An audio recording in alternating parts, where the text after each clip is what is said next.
Facebook আইডিতে যেমন আপনি ফেসবুক প্রোফাইল লক করে রাখতে পারেন, ঠিক তেমনি অ্যাকাউন্ট থেকে ইমো অ্যাকাউন্টের প্রোফাইল লক করে রাখতে পারবেন।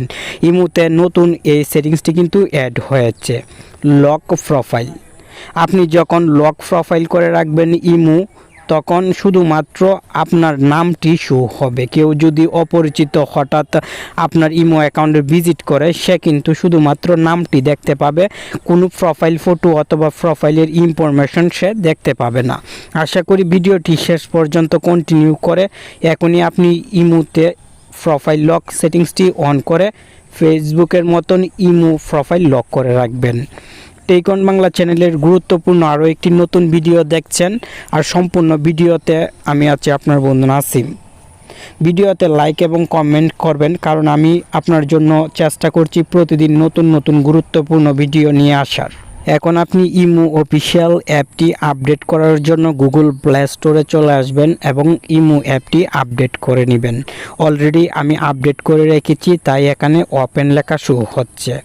আপনি আপডেট করার পর ওপেনে ক্লিক করবেন। ওপেনে ক্লিক করার সঙ্গে সঙ্গে স্বাভাবিকভাবে ইমোর হোম পেজ শো হবে। নিচের দিকে লক্ষ্য করলে আপনি একটি প্লাস আইকন দেখতে পাবেন। আপনি এই প্লাস আইকনে ক্লিক করে এখান থেকে মোরে ক্লিক করবেন।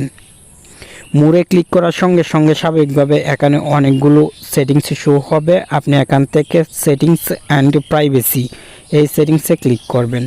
সঙ্গে সঙ্গে এখানেও অনেক সেটিংস দেখতে পাবেন। আপনি নিচের দিকে চলে আসবেন এবং এখান থেকে প্রোফাইল প্রাইভেসিতে ক্লিক করবেন। উপরের দিকে লক্ষ্য করলে আপনি লক প্রোফাইল নতুন একটি সেটিংস দেখতে পাবেন অ্যাড হয়েছে। আপনি এই লক প্রোফাইল সেটিংসে ক্লিক করে অবশ্যই এই লক প্রোফাইল সেটিংসটি অন করে দিবেন, তাহলেই আপনার কাজ কমপ্লিট। লক প্রোফাইল সেটিংসটি যদি অন করে রাখেন, তাহলে শুধুমাত্র আপনার নামটি শো হবে। এখানে কিন্তু স্যাম্পল দিয়ে দেওয়া হয়েছে। উপরের দিকে আপনি হয়তো লক্ষ্য করছেন একটি ইমো অ্যাকাউন্টের নাম শুধু শো হচ্ছে।